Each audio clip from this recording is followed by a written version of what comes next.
শুরু করছি এক্সারসাইজ 1.6 এর 50 নাম্বার ম্যাথ। কোশ্চেন বের করতে হবে এখানে এবং ডেসিমালের যে অ্যাডিশন, সাবট্রাকশন, মাল্টিপ্লিকেশন, ডিভিশন রয়েছে এর মধ্যে সবচেয়ে কঠিন কিন্তু ডিভিশনের ম্যাথগুলো। তো সেজন্য আমি তোমাদেরকে রিকোয়েস্ট করব যে এই ম্যাথগুলো একটু অতিরিক্ত মনোযোগের সহকারে দেখার জন্য। তো শুরু করছি 15 এর এ নাম্বার।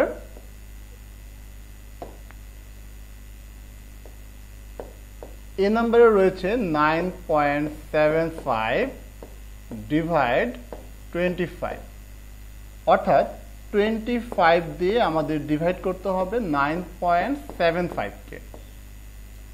এখন লক্ষ্য করো, প্রথম যে ডিজিটটা আছে 9 কে তো 25 দিয়ে ডিভাইড করা যায় না, যেহেতু 9 স্মলার। সেজন্য আমাকে যেটা করতে হবে, 9 এর পরে যে ডিজিটটা রয়েছে 7 সেটাও নিয়ে আসতে হবে। কিন্তু লক্ষ্য করো, এই 7 কিন্তু ডেসিমালের পরে। তো আমরা যদি ডেসিমালের পরের কোনো ডিজিট আনতে চাই তাহলে অবশ্যই আমাদেরকে কোশ্চেন্টে বসাতে হবে ডেসিমাল। এই কথাটা মনে রাখতে হবে। আমি আবারও বলছি, ডেসিমালের প্রথম ডিজিট যদি ডিভাইড করা না যায়, প্রথমে যদি ডিভাইড করা না যায়, তখন যদি আমরা ডেসিমালের পরে কোনো ডিজিট নিয়ে আসতে চাই তাহলে অবশ্যই কোশ্চেন্টে ডেসিমাল বসাতে হবে। তাহলে এখন কি হলো, 97 এর মধ্যে কতবার যাবে 25? 3 টাইমস। তাই 3 × 25 হবে 75। মাইনাস করলে কি হয়, 7 থেকে 5 মাইনাস করলে 2, 9 থেকে 7 মাইনাস করলে 2। এবার আমরা নামিয়ে আনবো 5। তাহলে 225 এর মধ্যে যাবে 9 টাইমস।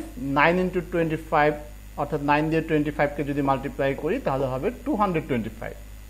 225 থেকে 225 মাইনাস করলে হবে 0। এবার আমরা শুরু করছি বি নাম্বার। 97.17 ডিভাইড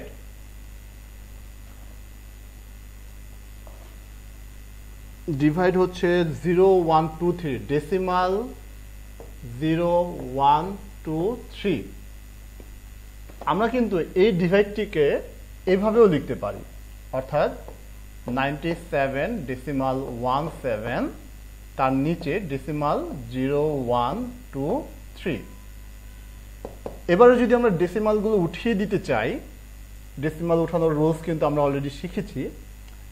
রুলসটা কি, আমরা উপরের উঠিয়ে দিলাম, উপরের ডেসিমাল উঠাতে হলে কি করতে হবে, নিচে যে ডেসিমালটা আছে নিচে ডেসিমালের জন্য 1 বসাতে হবে এবং নিচে ডেসিমালের পরে যে 4টা ডিজিট আছে 4টা ডিজিটের জন্য 4টা 0 বসাতে হবে। ঠিক একই রকম ভাবে নিচে যদি আমরা ডেসিমাল উঠাতে চাই তাহলে কি করতে হবে, আমরা প্রথমে ডেসিমালটা উঠাবো, তারপর যেটা করতে হবে, নিচের ডেসিমাল উঠাতে হলে উপরের ডেসিমালের জন্য 1 এবং উপরের ডেসিমালের পরে যে কয়টা ডিজিট থাকবে সে কয়টা 0। দুটো ডিজিট আছে সেজন্য দুটো 0। এবারে লক্ষ্য করো, এই দুটো 0 তো কাটা যায়, তাহলে নিচে হচ্ছে 123 আর উপরে হচ্ছে 9717 সাথে দুটো 0। এবার আমরা ডিভাইড করব 123 দিয়ে 9,71,700 কে। লক্ষ্য করো, 9 এর মধ্যে ডিভাইড যায় না, 97 এর মধ্যেও যাবে না, তাহলে 3টা ডিজিট নিয়ে আসবো। 971 এর মধ্যে 123 যাবে 7 টাইমস। 7 দিয়ে যদি 123 কে মাল্টিপ্লাই করা হয়, 7 3 যা 21 এর 1 ইন হ্যান্ড হচ্ছে 2, 7 2 যা 14 প্লাস 2 হচ্ছে 16 এর 6 ইন হ্যান্ড হচ্ছে 1, 7 1 যা 7 প্লাস 1 হচ্ছে 8। মাইনাস করলে কি হবে, মাইনাস করলে হবে 110। নামিয়ে নিয়ে আসলাম এবার এই 7, 1107 এর মধ্যে যাবে 9 টাইমস। 9 দিয়ে যদি 123 কে মাল্টিপ্লাই করি দেখবে 1107 হবে। এটা থেকে যদি মাইনাস করি আসবে 0। কিন্তু লক্ষ্য করো, আরো দুটো 0 কিন্তু আমাদের এখানে রয়ে গেছে। তো এই দুটো 0 আমরা যেটা করব, কোশ্চেনটা বসিয়ে দেব, অর্থাৎ 7900 আমাদের অ্যান্সার তাহলে 7900 আমরা লিখব therefore the required quotient is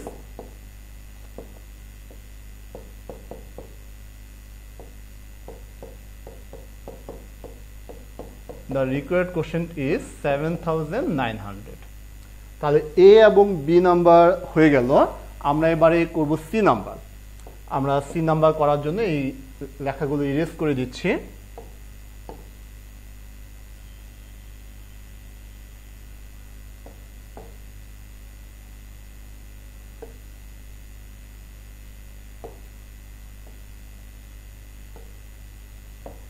C number C নাম্বারে রয়েছে 0.168 ডিভাইড 0.0125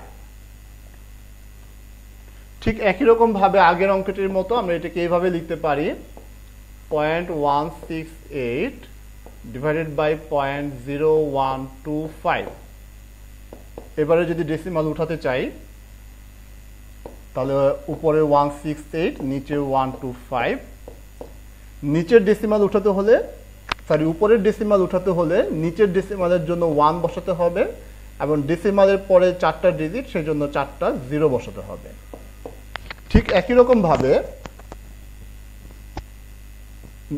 নিচের ডেসিমাল উঠাতে হলে উপরের ডেসিমালের জন্য 1 এবং উপরের ডেসিমালের পর 3টা ডিজিট রয়েছে সেজন্য 3টা 0 তাহলে নিচের 3টা 0 এবং উপরের 3টা 0 কাটা যায় আমাদের তাহলে হবে 1680 ডিভাইডেড বাই 125 এবারে আমরা এই 125 দিয়ে ডিভাইড দেব 1680 কে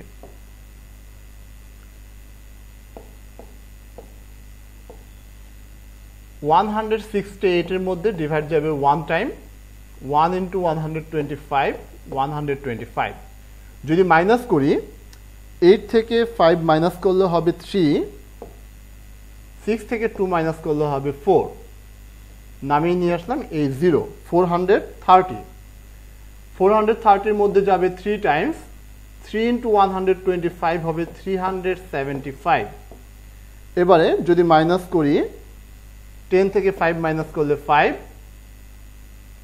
13 থেকে 7 মাইনাস করলে হবে ইন হ্যান্ড 1 প্লাস 7 8 13 থেকে 8 মাইনাস করলে 5 ইন হ্যান্ড 1 প্লাস 3 4 4 থেকে 4 মাইনাস করলে 0 তাহলে 55 এবারে 55 এর মধ্যে ডিভাইড করা যায় না এবং এখানে কোনো ডিজিটও নেই সেজন্য আমরা যেটা করব এখানে একটা ডেসিমাল বসিয়ে একটা 0 নিয়ে আসব এবারে কতবার যাবে এবারে যাবে 4 টাইমস 4 টাইমস যদি যায় তাহলে হবে 500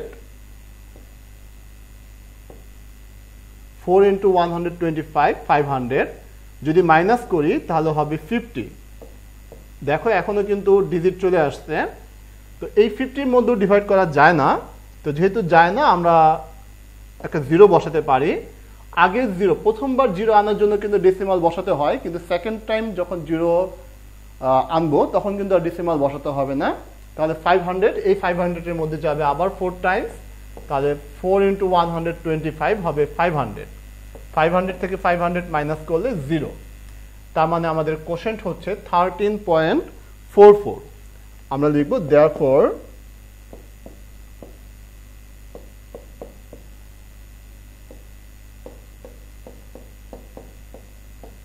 required quotient is 13.44 answer